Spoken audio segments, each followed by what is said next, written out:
can fearlessness be bought and prescribed by Krishna's mercy. Swapad-mule patitam tamarbhakam vilokya dev kripaya pariplut shita kat samchakhikstas uthapya tachirshnya dadhat karam bhujam kala hivitrasta dhyang krita bhayam. Quote, when Lord Narasimhadeva saw the small boy Prahlada Maharaja prostrated at the soles of his lotus feet, he became most ecstatic in affection toward his devotee. Raising Prahlada, the Lord placed his lotus hand upon the boy's head because his hand is always ready to create fearlessness in all of his devotees. Shrimad Bhagavatam 7-9, Tom 5. As we get older, our interests shift, our worldview changes, and so certain issues or causes might become more important to us. For instance, in the past, we never gave much attention to the medical treatment administered by force against children. Once we become a parent, we have to make choices in this area. We then study the issue, hearing from the proponents and detractors, and then reach our own conclusion. If we think that an entire establishment happens to be cheating, to be lying about the safety of their products, we feel compelled to fight back. This is a cause we decide to take up. Along those lines, I have been paying more and more attention to the way medicine in general operates. I have heard people complaining about the reliance on pills. There is a pill for every ill, as they say. As soon as there is any problem, try some kind of medical intervention, instead of looking at the root of the problem, which might involve diet, exercise, or climatic conditions.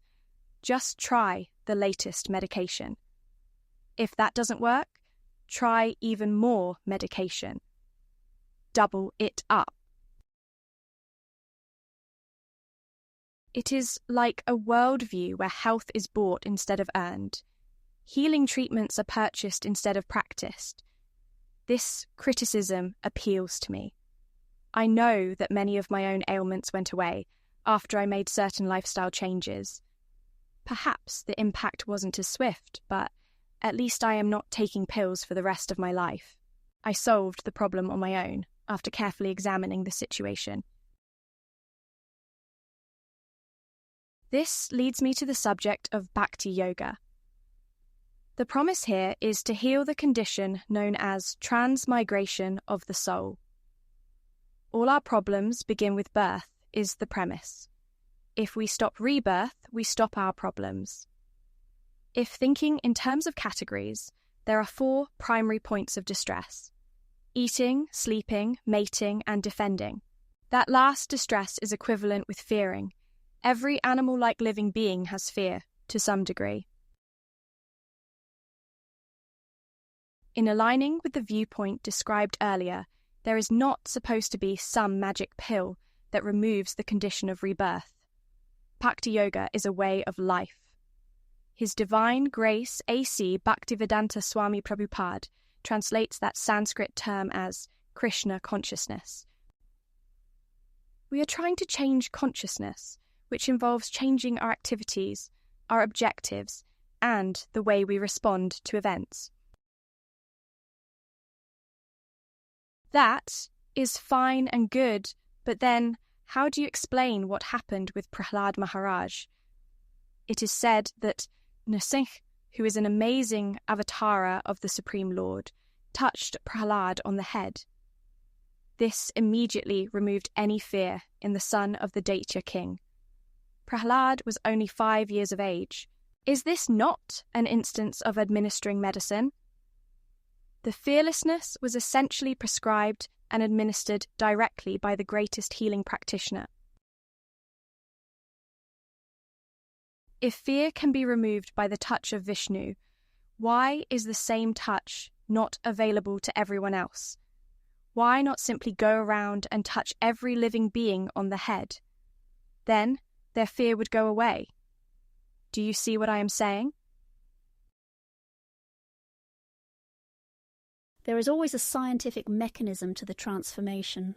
If the Acharya recommends consciousness of Krishna as a way out of the dreaded condition of rebirth, it is not that the release occurs by itself. There is healing which takes place. There is someone or something in the background who ensures that the purified consciousness results in a purified future, which is free of anxieties. The physical travel also awaits in leaving the land of birth and death and reaching the Akshara place, which is also known as Vaikuntha. Yo mamev masamudho janati purushottamam, sa sarva vidbhajati mam sarva bhavena bharat.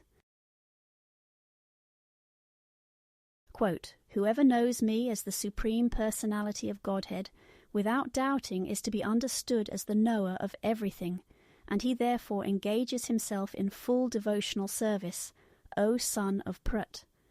Lord Krishna, Bhagavad-gita 15:19. It may appear that Prahlada Maharaja was saved through a touch, but there were actions that qualified him for that interaction. He had the proper consciousness. He was fixed in his vow, Drithavrata, to always think of Vishnu. His consciousness remained, despite facing the greatest interference. Hiranyakashipu, his own father, was against Vishnu. Hiranyakashipu tried every which way to move Prahlad away from devotional service. Those attempts failed. Prahlad was already liberated prior to the interaction with Narsingh. The release of fear and contamination was but a formality, waiting to occur. Satatkara sparsha-dhuta khilashubh, sapadyabhivyakt paratma darshan, tatpad padmam hridi nirvrito dadho, hrishyatanu, klinna hridashrulochan. Quote, by the touch of Lord Narasimhadeva's hand on Prahlada Maharaja's head, Prahlad was completely freed of all material contaminations and desires, as if he had been thoroughly cleansed. Therefore he at once became transcendently situated, and all the symptoms of ecstasy became manifest in his body. His heart filled with love, and his eyes with tears, and thus he was able to completely capture the lotus feet of the Lord within the core of his heart. Shrimad Bhagavatam 796. Krishna consciousness can thus be considered from both angles of vision. It is like a medicine which is both acquired and earned. It is prescribed and practiced. Prahlad did not change his devotion after meeting God. His life of devotion was fixed prior to the meeting, and it remained constant moving forward. This means that those who choose the medicine of Krishna consciousness and practice the principles on a regular basis in experiencing the magic of the momentum will maintain their devotion no matter what is going on around them.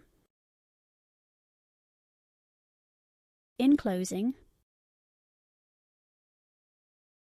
in face of trouble all around, safe on solid ground, that liberated already, through devotion steady, then formality a touch on the head, from nursing otherwise to dread, by demigods and demons alike, but for Prahlad most auspicious sight.